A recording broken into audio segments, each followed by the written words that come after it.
For those of you who follow my blog for a long time, you would know that hair loss is something I've been very vocal about, because I didn't just start from like regular hair loss, which like girls complain about, like, oh, I'm losing so much hair when I brush my hair, etc. But literally, it was hair loss that was medical. It was a problem that I had shown to a gynecologist, a dermatologist, and we couldn't find any solution to it. It was simply that you have androgynous alopecia, so you kind of lose hair from the top of your head, and my hair was falling out in clumps. But not only that, my existing hair was getting thinner and thinner, and like I could pretty much see my scalp every time I looked at myself straight in the mirror. I mean, I still can.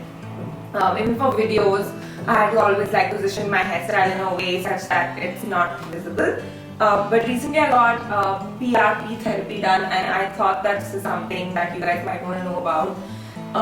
PRP therapy is essentially platelet-rich plasma therapy, I think. Essentially what they do is, if you don't want to get a hair transplant and don't want to do all these things which involve surgery and you going under the knife, and if you've tried every other medicine, which I had tried every medicine possible for the last 7 years and nothing was working, what they do is they take out blood from your veins. I know it sounds like really freaky and really scary, and the first time I heard it I was like, no way am I going to do that. But they take out blood from your veins and they enrich it with something, and they take out the platelet-rich plasma from it. That's what I understood from the doctor. And then they inject it back into your scalp. So essentially they took out blood from my veins over here, and the whole process is about 2 hours long. And a lot of you had a lot of questions about it on Twitter and on Snapchat, so I thought I'll answer them in this video. One, what is the procedure like? Well, they take out about 15 ml of blood. To put it into perspective how much blood that is, if you donate blood, they generally take out 150 ml. This is 15 ml, so it's not much. It's about 3 test tubes, this much. And then you wait for 1 hour in which they put this numbing cream on your head, so your hair and your head becomes a little bit less sensitive. They then put anesthesia, so they give you 10 anesthesia injections on your head. Ouch. I'm someone who's very afraid of needles, so I was like, I was freaking out, I was clutching at my chair, I don't know what's going to happen. But honestly, the anesthesia injections were not bad at all. Because of the numbing cream, my scalp was numb already, so I didn't even feel the prick of the injection going inside. There was slight discomfort when the medicine was going inside, but it was discomfort, it was not pain. So after the anesthesia injections, once your scalp becomes completely numb, that's when they inject the PRP, and you don't even feel that because your scalp is pretty much completely numb at that point in time.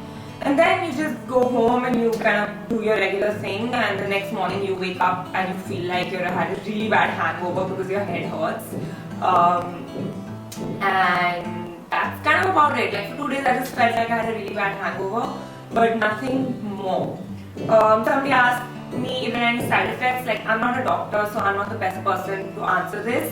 But because it's your own blood, side effects are minimal, and I'm guessing apart from like pains in your head and a scratchy head, there's not too many other side effects. But please consult your doctor before wanting to do any of these things. How much does it cost? I'm getting charged 15,000 per sitting, and that is, I think you need about 3 sittings across 3 months to get it done. I've just got the first sitting done. Next question was about whether it's effective. It's actually too early for me to say right now because I got it done just about a week ago, and you see the signs of it after 4 weeks. Like, they say that you see new hair growth after 4 weeks, because by that time those blood cells that have been injected here start growing new hair. So it's just been a week. The difference I have felt so far has been a huge reduction in hair fall. So when I used to take out my rubber band, or when I used to just be sitting somewhere, the minute I would get up there would be like 10 strands, on the sofa or on the floor. But now when I get up, there's still strands. There's 1 strand maybe. When I take out my rubber band from my hair, there's maybe just 1 strand that comes out as opposed to 20. When I wash my hair, I remember my floor being like full of hair that had fallen, hair that had fallen out of my head, and now there's none. So hair fall definitely reduced, but the reason I did this was not to stop hair fall, it was to kind of renew hair growth, and I'm really hopeful, and I really hope it works, because otherwise going through all those needles for nothing, that would be really terrible. But that's kind of what pigment rich plasma therapy does. If you guys have heard of the vampire facial, wherein you inject blood into your skin to make it glow, that's exactly what it is, except it's for the hair. I'm getting it done from a dermatologist in Malviya Nagar, and one of my friends got it done from her too, so that's how I got to know. I'm going to give her the link below, but pretty much everyone does it these days. Kaya and DHI and a lot of other institutes are doing it, so I just thought I'd talk to you guys about it since it's something new and it's something that I'm doing, and I'm going to be updating all these before and after pictures on my blog, so stay tuned to Peaches and Blush. See you, bye.